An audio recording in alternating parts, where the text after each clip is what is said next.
In a land far, far away lies the kingdom of Fiore, a small nation filled with magic. Found in every home, bought and sold in every marketplace, for some, magic was merely a tool, and for others, it was an art they devoted their lives to.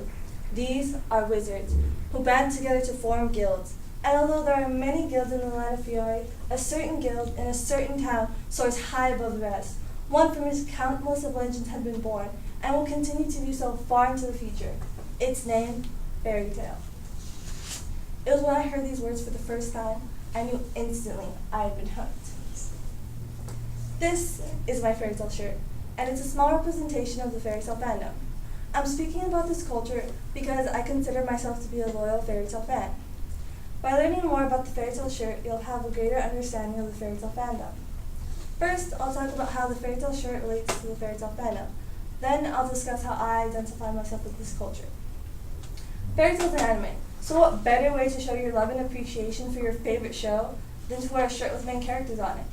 Although there's so much more to fairy tale merchandise, even just owning a shirt tells the people around you that you're a part of the fairy tale fandom. AKA the people who spent hours of their lives watching 250 episodes and are still waiting for the next episode to come out on Friday.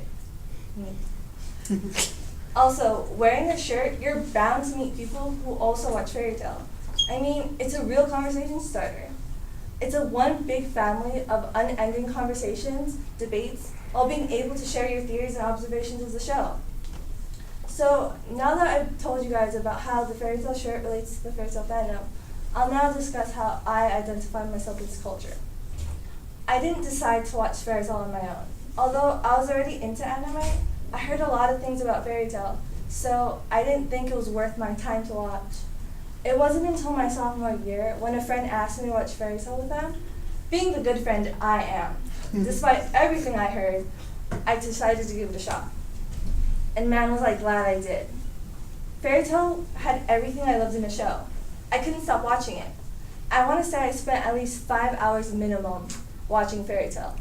And don't judge me, because I'm almost positive majority of you guys have binge watched your favorite show. Raise your hands, anyone? We've all binge watched? I thought so, guys. I've binge watched. Anyways, it took me less than a month to catch up to fairy tale because it's still ongoing. You know what I call that? Dedication.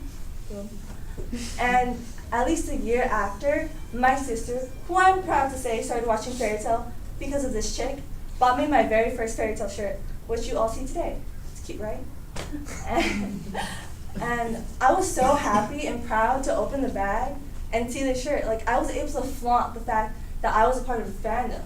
And I'm not ashamed to say I've seen 250 episodes, I've read 455 chapters of manga, I've seen 4 OVAs, and I've seen 1 movie, all related to fairy tale. At this point, I hope you've all gained a lot of knowledge on the fairy tale fandom and how my shirt relates to the fairy tale fandom and how I identify myself with this culture. And by learning more about the fairy tale shirt, you'll have a greater understanding. First, I talked about how the fairy tale shirt related to the fairy tale fandom. Then I discussed how I identified with the culture. And right now, I'm about to share with you guys a hand gesture from fairy tale, which represents the family within the guild. And it looks kind of weird, but don't judge me. It's just this. I don't look as cool as Macro, but you know what? Fairy tale family. And I hope you all join, because it's an amazing show.